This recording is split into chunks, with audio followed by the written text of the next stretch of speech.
Hello everyone, my name is Chitra Lekha, Chitra for short, and I am here from the land of spices, India. I mention spices because I'm an avid foodie, and just like Nimisha, who you met in a previous episode, I'm very interested in opening a food business in one of the most competitive places on planet, New York City. As a foodie with a passion for business, my biggest hindrance today is my limited knowledge of the industry, especially the US market. Fortunately, Sea Kitchen has come to my rescue, and with the help of them, I'll be exploring my options with the industry expertise of some of the biggest names associated with food equipment in the US. Today, I'm very excited to have with me Chris Fisher, the sales manager of East for Nemco, a leading food equipment manufacturer in the US that has been around since the 1970s. Chris is a certified food service professional with over a decade of experience in the industry, ranging from customer service, sales and distribution, and warranty claims to technical support. His past experience includes captain of the Payne Police Department and emergency medical technician for Payne Fire Department. On the other hand, Nemco is a reputable name in food equipment manufacturing since its inception in 1976. The inventor of the spiral fry in 1981, its rapid growth since can only be attributed to its innovation, design-focused products, and positive customer experience. And hence, for a novice like me, I'm thrilled to have the opportunity of interacting with Chris and learning about the nuances of the market and the industry that I hope to venture into very, very soon. As you might remember, in the first episode of the podcast, Nimisha helped us to learn about different types of food service establishments and different formats that are there across the US. Today, we will be exploring the food truck business in more detail. Chris will help us learn about the cost effectiveness of the business and how soon can I break even after I set up a food truck. Hi, Chris. How are you? I'm good. How are you, Chitra? I'm doing good as well. Excellent. So I did a little research about the food truck business, and my biggest takeaway was that it is comparatively lighter and easier to manage than its brick and mortar counterparts. Oh, what do you think about that? Is that true? Does that hold any basis? Well, I think it can be, and it may depend on where you're at and the type of foods that you want to serve. Certainly, the food truck business versus owning real estate or being involved with that can be a little less expensive to get in with. But there's certainly the same hoops that you got to jump through when it comes to permits and buying equipment and all of that you're still going to have even with the food truck business.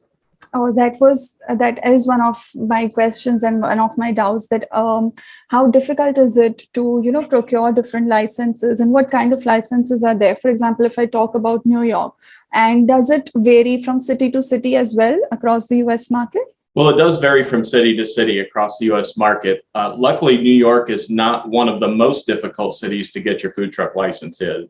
There are some other cities around the country that tend to be a lot more difficult. But even that being said, our friends over at the New York Food Truck Association, they've told us that it can take sometimes 3-4 months to get your permits in place to even start your food truck license. And that doesn't include things like getting your New York State sales license to be able to collect sales tax, getting your health inspector to come out and inspect your truck, and then yourself and any employees that you would have working in the truck would have to be certified to serve food. So there's a lot of different things that you have to do along the way that can take some time to get started. That's elaborative. I heard you mention something about New York Food Trucks Association. Is that something I should be knowing about, and how do I find my way around it or something? Absolutely. Yeah. The New York Food Truck Association, I would definitely encourage you to look into that if you're going to open up a food truck in New York. They sort of a collective group of people that can help you out along the way with things that you need to do, and obviously help advocate for all of the food truck owners around New York City. Oh, that sounds interesting, and that's something that I can. Is that a place I can network as well and look for help? Absolutely, yeah. I would start by going to their website and clicking on that, and you can connect with people there and get more information. Talking about food trucks, first things first, I read that there are different types, such as a food trailer or a food truck or a food cart. Can you elaborate on that? And what's the most popular kind of food truck? Well, I think in New York City, the most popular type of food truck is probably going to be an actual truck rather than a trailer.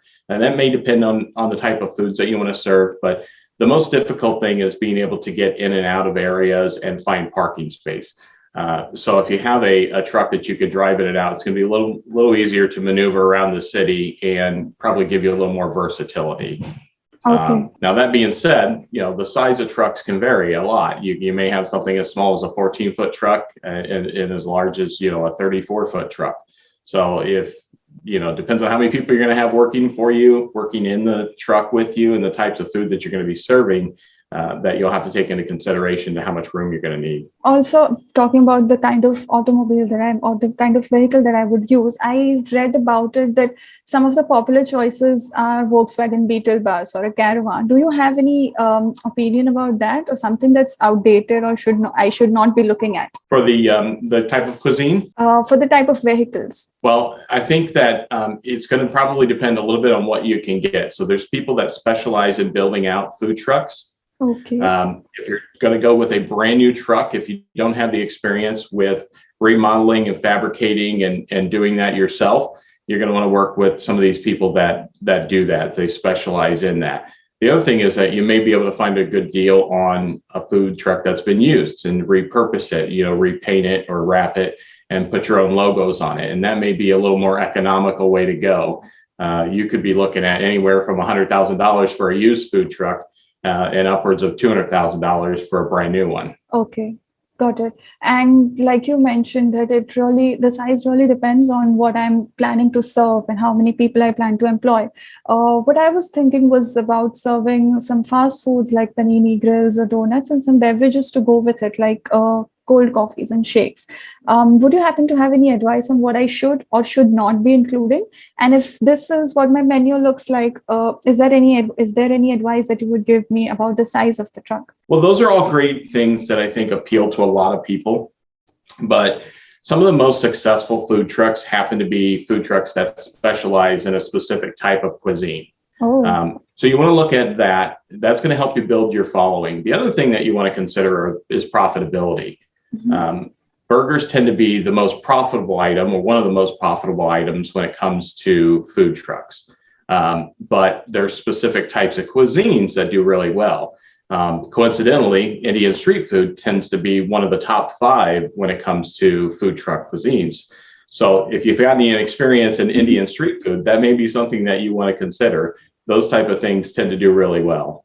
That was actually on the top of my mind, that like you mentioned that if it's better if I specialize in one kind of cuisine, and I thought that's my USP. I come from India, so that is something I can explore. Absolutely. If I talk about Indian cuisine, then what kind of commercial equipment will I require, or for any other types as well, like for maybe example, a hot dog or burgers, what kind of commercial kitchen equipment would I require? Well, you're going to be using things like steamers, ovens. You may have to have a cold well to keep your foods cold, things like that. When you talk about your preparations for the day, that's when you're probably going to be using the majority of your equipment. A lot of that equipment is not necessarily going to fit in your truck. You're most likely going to have to rent space in a commercial kitchen, a ghost kitchen, a commissary, if you don't have a place that you could do that type of prep yourself. So you're going to need all those things, that's more for the cooking side. For the prep side, you're going to need things like choppers and slicers and wedgers and food processors to help you prep that product. Okay, and approximately, can you give me an idea of the costs that I would incur buying Nemco equipment for the type of service that I'm looking at? Well, you're going to need a breadth of equipment. So when you talk about the food truck, everything in that food truck is probably not going to come from one manufacturer. Now, we've got some great products that would fit really well in food trucks, and everything from fractional small size warmers, fractional chillers and holding wells, things like our hot hold cabinets that we just brought on board. So those are things that work really well in that small footprint space for hot holding. When you talk about other things that you would be using, you're probably going to use, like I said, slicers, wedgers, dicers, things like that to sort of prep your food. And those are things that hopefully you'll be able to use at your commercial kitchen, your commissary. If they don't already have them on board, you may be bringing in your own equipment to do that. And those things are really important. It leads to consistency of your cut size, which of course reduces your costs overall and helps you portion out what you're serving. But you could be spending as much as $45,000 to outfit the food truck, and then another $1,000 a month or so just to rent space in a commissary, depending on how much time you spend there. Okay, got it. Since you're talking on behalf of Nemco and you have expertise about the kind of equipment that Nemco has, can you elaborate on what's the benefit of purchasing Nemco equipment versus anything else, or why should I be looking at Nemco first? Well, again, we actually have quite a few products that fit well in that small footprint size. So that's something that you want to consider, because you're not going to have a lot of room in that food truck. So you want to do as much as you can with that smaller space. Right. The other thing is that there's no other company out there that has as many solutions when it comes to food preparation as we do.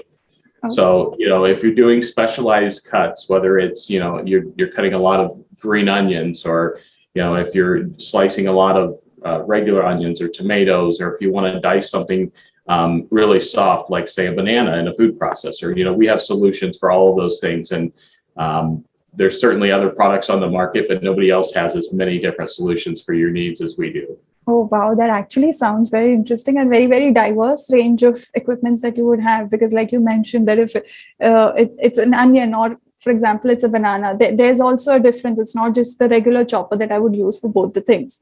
So, exactly. Right. Understood. Yep. And the quality of cut, and the end presentation really matters. And when that type of thing matters, you want to make sure you have a good quality piece of equipment that can do it. Mm-hmm. We in the initial conversation, we spoke a little bit about licenses. Can you just take me through what kind of licenses would I be requiring, or what are the licenses that I should not be missing out, if not all of them? But something that I should not be missing out, I cannot afford to miss out on, and it would be a grave mistake. Well, licensing can vary, again, depending on where you're at. And in New York, one of the first things that you have to do is you have to have the ability to collect sales tax. So you have to register with the state of New York to be able to do that. You're going to have to register for your food truck license, and that's the one that can sometimes take 3+ months to get. There's a bit of a backlog and a waiting list typically for that. Okay. Depending on where you're at, you may have to have certain permits from health inspectors. You're going to have an inspection of the truck. And again, you and any of the employees serving the food are going to have to be certified for serving, food out of that truck. So those are all the things that you're going to probably face. And you're going to want to probably need to budget a few $1,000s to get started with that. Across the U.S. on average, they say that it can cost as much as $20,000 to get all the permits and licenses to start up your food truck business. So it can be a big part of the initial expense. Thank you for letting me know about that. Another thing, that I'm not from New York, so I don't know how the parking charges work. So does it depend on the locality or the area that I choose to park my truck at? Well, that's a good question, because the truth is that you're gonna want to budget for parking tickets. Okay. There's not going to be a lot of parking, and in the ideal places for a food truck, you're going to end up parking in spots where you're technically not allowed to park there. So Correct. It's just sort of a cost of doing business. So you may want to be budgeting anywhere from $65 to $125 a day for parking tickets, just so you can get into the prime spots to park your truck.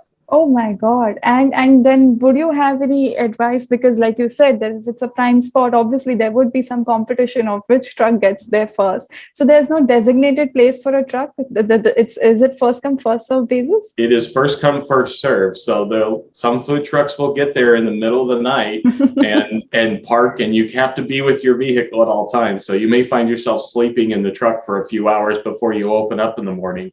just Oh to make my sure you God. get into the prime spot. So it takes some dedication to get into those really good spots. Oh my God, this sounds very competitive. And my It is question very was competitive. going to be that because it's NYC and there's a lot of competition there, especially in the food truck business. So how do I find my niche and how do I find an edge over the others? Like what would your personal choice be? How do you decide what is your favorite food truck?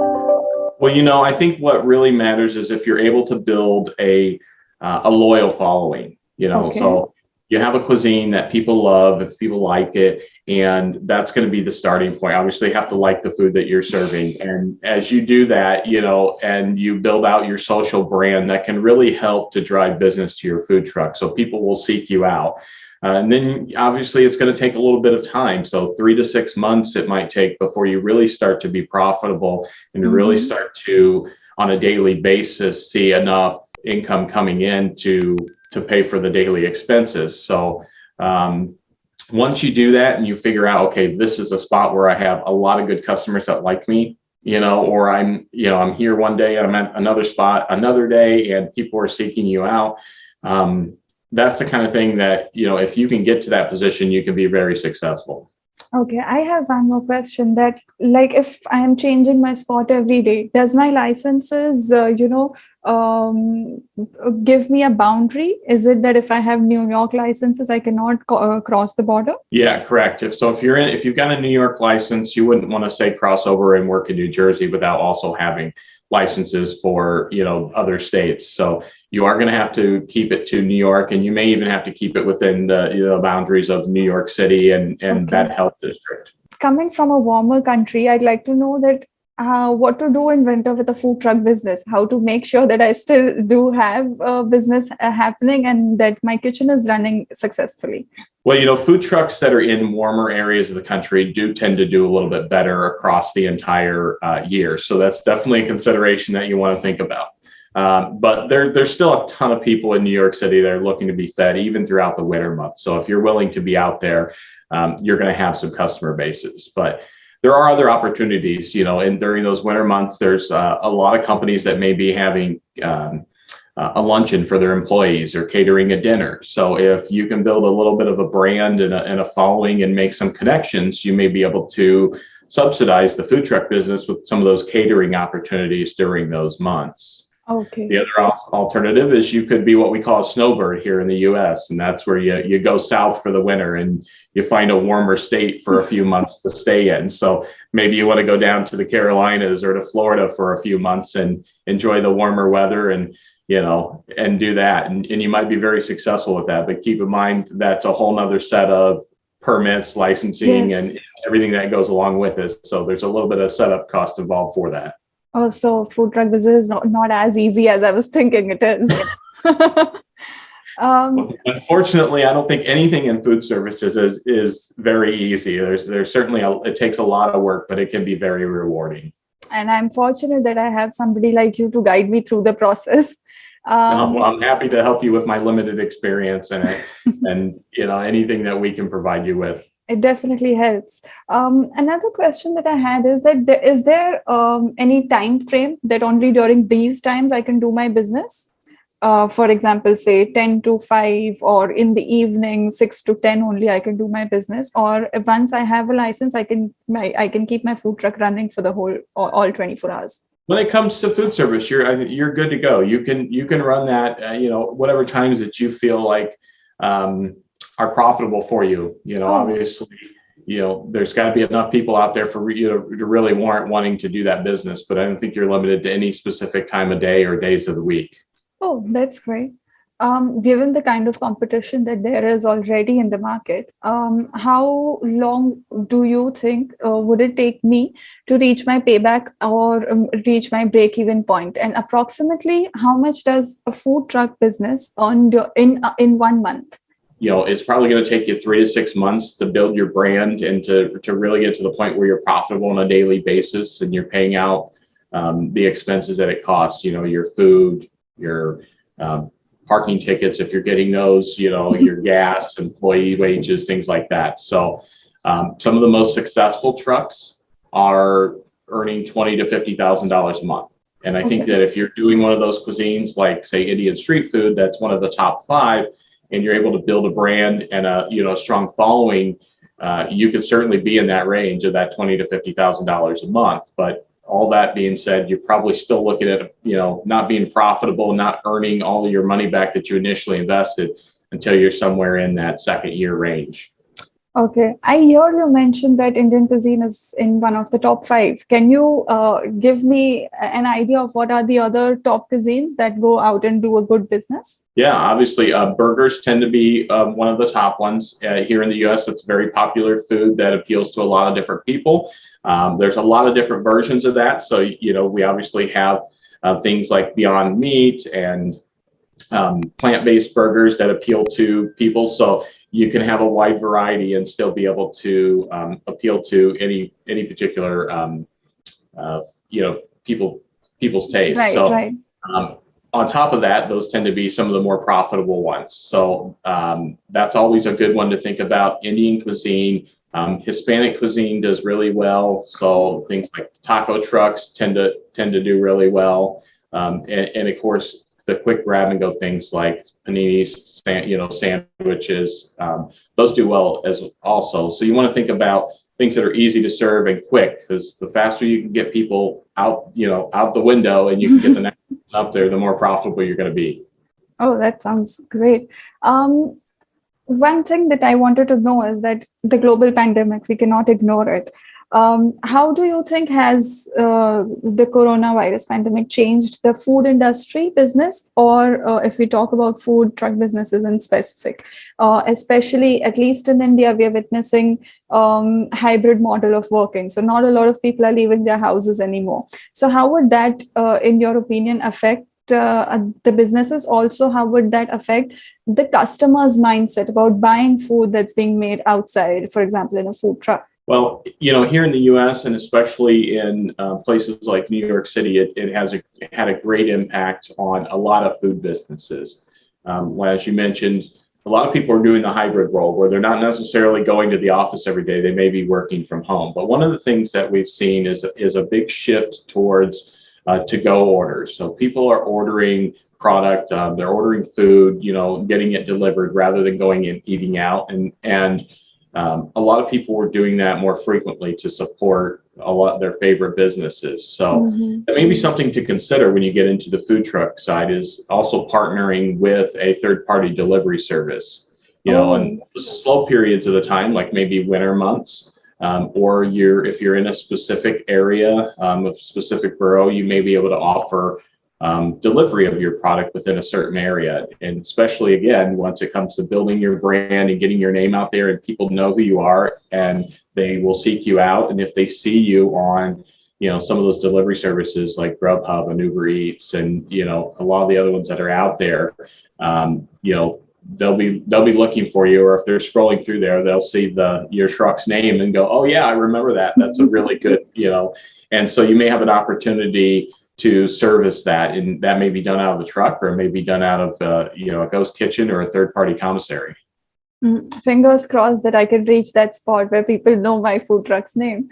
I think that was very, very insightful. Also, I wanted to know, like you mentioned, that having a third-party delivery partner, is it popular that food truck businesses have their own delivery boys?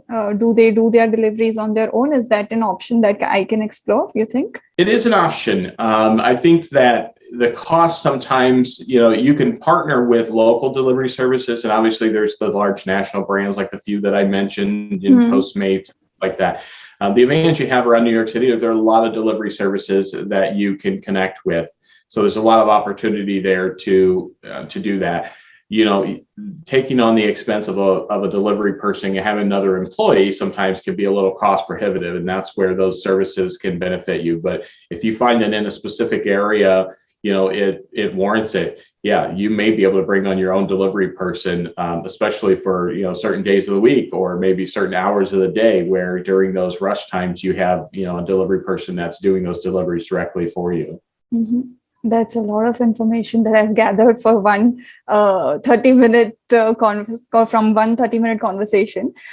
Before we end our conversation, is there one top advice that, or one top thing that you would like me to always keep in my mind, or for our listeners who are also ambitious about venturing into the food industry in US? Is there one top advice that you would like to give? You have to be willing to work long hours.